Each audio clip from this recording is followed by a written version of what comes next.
Let's start today's program with my top 10, how I see them right now after a few weeks in college football. All right, folks, let's start with number one. And number one, as you will know by now, is going to be Georgia. And really the top three, they can probably be a little bit interchangeable, but they're definitely always going to be in the top three. So I've got them Georgia, Ohio State, and Alabama. Okay, now, if we were stopping right there, what would I say about these teams? Well, they've been dominant so far, yes. Georgia, I like what their offense has shown me, in particular Stetson Bennett. Ohio State has the best offense in the country, and I don't think that that's really contentious to say by any means or controversial. They right now are playing as well as anybody that I've seen in the last couple of years. They can run it well. They can throw it well. C.J. Stroud is clearly going to be in New York for the Heisman Trophy ceremony if he continues to play this way. And then Ryan Day, the design and the play selection that he has is really second to none. Now, they have not really been challenged. I told you that first week against Notre Dame that it was important the way that they won that game and the style that they won it in, and I still believe that. And now we're starting to see that offense get cranked up. So those are my top three, and they've separated themselves out, certainly. All right, so now as we go 4 through 10, go with Michigan. Michigan and Jim Harbaugh, they were able to survive at times against Maryland and then dominate on the run, in particular with Blake Corum, which was great to see. I've got Clemson at number 5. That's a team that has a great matchup this weekend in North Carolina State. And by the way, Clemson has won 36 games in a row at home. That place is going to be on fire. I think Clemson beats North Carolina State this weekend. Then as we go now 6 through 10, I've got Kentucky all the way up there at number 6. I don't know how good Kentucky is. I'm going to put them up there because I think Mark Stoops has done a really great job. How good are they? I'm not sure. We're going to find out a lot when they play Ole Miss this week.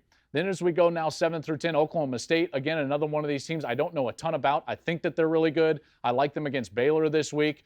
SC at number 8. I've been kind of waffling between 6 and 8. I put them at 8 this week. They're 4-0, big win over Oregon State last week.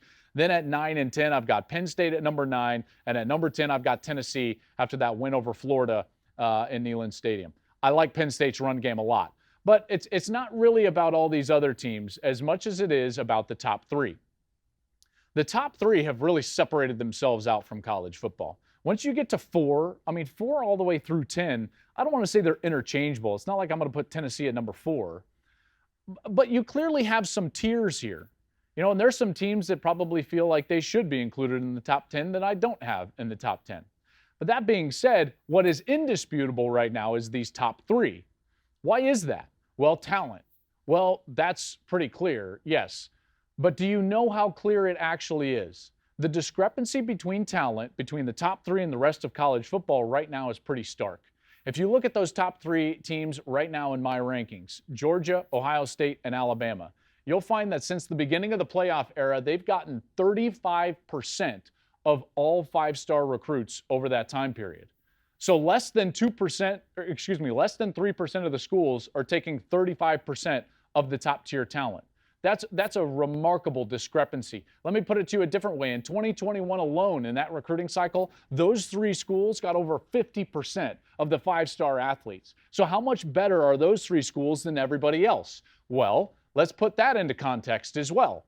Did you know that if you look at the composite ranking of the roster and its talent, Alabama has the most talented roster in the country. USC's about 11th right now in terms of talent in the country and where it sits. The difference between Alabama and USC, the gap, the statistical gap in their talent is the same number as the difference between USC and Florida Atlantic, FAU, which is all the way down there at 69, 70. So how do we get a situation where Tulane beats Kansas State on one week, and then Kansas State turns around and beats Oklahoma the next? Because you can make a strong argument that Tulane is a lot closer to Oklahoma than even Oklahoma is to a team like Alabama or Georgia or Ohio State. The gap is growing and growing and growing year over year. These top 3 teams are so much better from a talent perspective than everybody else. That doesn't mean that they won't lose or that you can't beat them. We just saw Michigan beat Ohio State a year ago. It just means that it's low probability. It's low probability. So as we work through the season, these teams are going to continue to win by big margins while everybody else can be susceptible to a loss at any moment. Why is USC in a tough dogfight style game in Corvallis against Oregon State? Because Oregon State is a lot closer in talent to USC than USC is even to Alabama. The gap right now between everybody else is very small, and then from everyone else to the top three is very large.